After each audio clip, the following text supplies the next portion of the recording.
루터 하이델베르크 명제 논쟁 28가지 중에서 명제 1번입니다. 알아야 바뀐다. 죄와 싸우지 마세요. 명제 1. 삶의 가장 유익한 교훈인 하나님의 율법은 사람들이 의를 향하여 나아가게 할 수 없고 오히려 방해한다. 루터는 첫 명제에서부터 역설, 패러독스적인 표현을 통해 복음을 설명합니다. 율법은 우리의 삶에 유익하다. 그러나 율법은 의를 오히려 방해한다. 역설이라는 것은 양극단이 존재함으로만 알게 되는 진리입니다. 절대로 조화될 수 없는 두 명제 가운데 어느 하나를 선택하는 것이 아니라 조화될 수 없는 두 명제를 통해서만 알게 되는 진리입니다.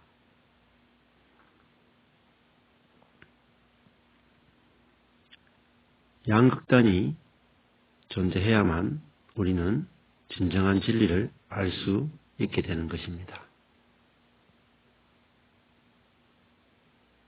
예수님은 사람일까요? 하나님일까요? 예수님은 사람이시다. but 예수님은 하나님이시다. 둘 다 필요합니다. 두 명제가 반대가 되지만 어느 하나를 선택하는 것이 아니라 두 가지를 동시에 다 두고 비교해야 하는 것입니다. 그리스도인은 죄인일까요? 의인일까요? 그리스도인은 의인입니다. 그러나 그리스도인은 동시에 죄인입니다.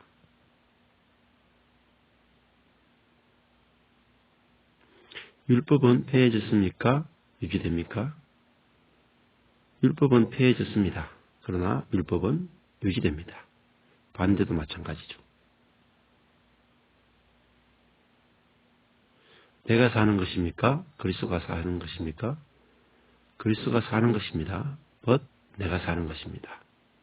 동시에 두 가지가 필요합니다. 성경은 누구나 해석할 수 있습니까? 없습니까? 성경은 누구나 해석할 수 있습니다. but 성경은 아무도 해석할 수 없습니다. 하나님의 선택입니까? 나의 선택입니까? 하나님의 선택입니다. but 나의 선택입니다. 둘 다 동시적으로 필요합니다.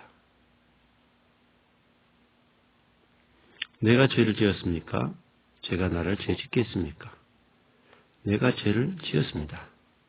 but 그러나 죄가 나를 죄짓게 했습니다. 하나님은 심판자이십니까? 구원자이십니까? 하나님은 심판자이십니다. but 하나님은 구원자이십니다.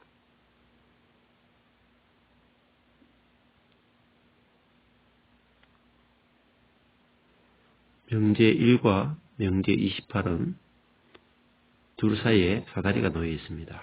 명제 1은 율법이고 명제 28은 사랑입니다. 반대되는 두 개념이 역설로 존재하죠. 율법은 선하지만 인간이 죄인이기에 율법을 잘못 사용합니다. 자기를 높이는 수단으로 율법을 오용하고 있습니다. 율법의 용도는 인간의 죄를 고발함으로 하나님과 그분의 은혜를 드러내 보이는 것입니다.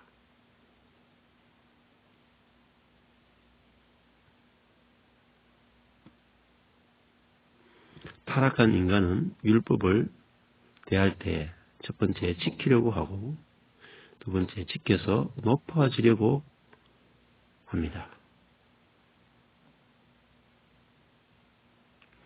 율법을 지킴으로 하나님의 은혜가 필요 없어지고 하나님의 은혜도 필요 없게 되는 것입니다. 이웃을 사랑하십시오 라는 율법이 있습니다. 그러면 사람은 이웃을 사랑하려고 노력하고 이웃을 사랑하면 하나님의 도움은 필요 없게 되어버립니다. 원수를 용서하십시오 라는 율법이 있습니다. 그러면 사람은 원수를 사랑하려고 노력하고 원수를 사랑하게 되니까 하나님의 은혜를 버리게 되는 것입니다. 죄를 이기십시오라는 율법이 있습니다. 노력해서 죄를 이기고 그래서 하나님도 은혜도 도움도 필요 없습니다. 이것이 율법을 잘못 사용하는 것입니다. 율법의 올바른 사용은 죄를 이기십시오 할 때 저는 죄를 이기지 못합니다. 그러니 하나님과 은혜가 필요합니다. 라는 것입니다. 율법에 대한 합당한 반응은 율법을 지키는 것이 아니라 의의 선물을 거저 주시는 하나님을 신뢰하는 것입니다. 간음하지 말라, 동성애 하지 말라, 이혼하지 말라. 잘못된 사용은 이 명령을 지키려고 하는 것입니다. 올바른 사용은 은혜가 필요함을 아는 것입니다. 인간은 독립성과 교만, 즉 원죄에 젖어 있기 때문에 자신의 도덕성과 율법을 지키려는 노력을 계속 의지합니다.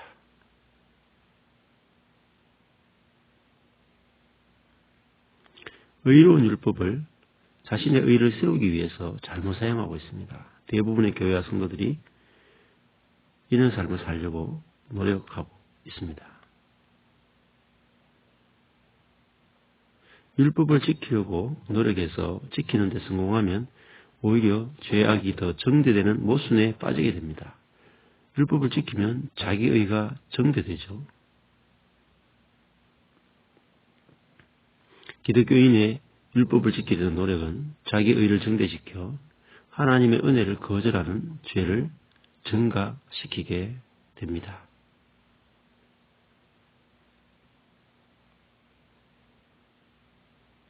율법을 지키려는 노력은 율법을 주신 하나님의 목적을 대적하게 되어버리고 맙니다.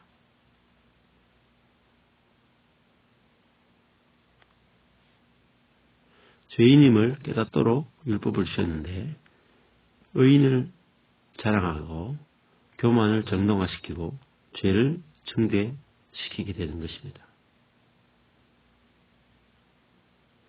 영광의 신학자들은 그들의 근본적인 오류가 바로 여기에 있습니다. 율법이 죄의 치료책이 될 수 있다고 생각한 것입니다. 그러나 율법은 약이 아니라 죄를 진단하는 도구입니다. 의로운 율법은 은혜의 선물이 필요함을 보여주기 위한 것입니다. 처방전은 약이 될 수 없죠.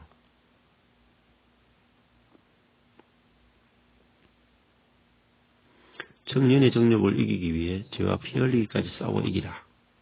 그 말하는 것은 율법을 지키도록 요구하는 것이고 그것은 율법을 잘못 사용하는 것입니다. 죄와 싸워서 지면 하나님의 은혜가 필요함을 알고 용서의 은혜를 베푸시는 주님을 기뻐하고 누리면 죄는 주님이 이기게 하시는 것입니다. 그러면 율법을 올바로 사용하면 어떤 일이 벌어질까요? 율법을 지킬 수 없다는 것을 안다면 어떤 놀라운 일이 일어나겠습니까?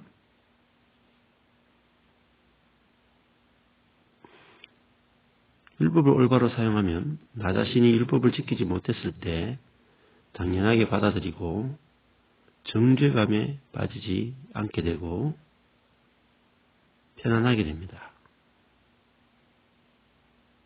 이웃이 율법을 지키지 못해도 율법을 지키지 않아도 그 사람을 정죄하거나 밀어내는 것이 아니라 받아들일 수 있는 능력이 생겨나게 됩니다. 율법을 잘 지키는 사람과 잘 못 지키는 사람을 나누고 차별하고 차별 대우하는 일이 사라지는 놀라운 일이 벌어지게 되는 것이죠. 하나님의 도우심과 은혜를 항상 의지하는 마음이 저절로 생깁니다. 스스로 율법을 지킬 수 없기 때문입니다.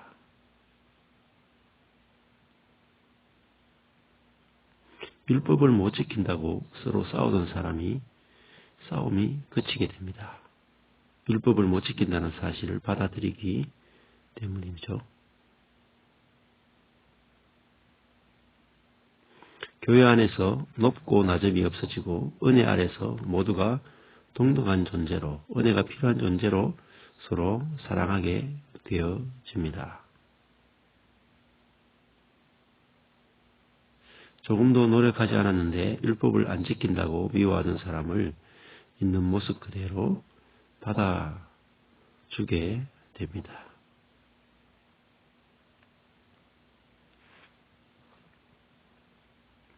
율법 없이도 서로 존재 그 자체로 사랑하는 주님의 몸된 교회가 건축됩니다. 이것이 루터의 진정한 개혁입니다. 사랑하는 주님의 몸된 교회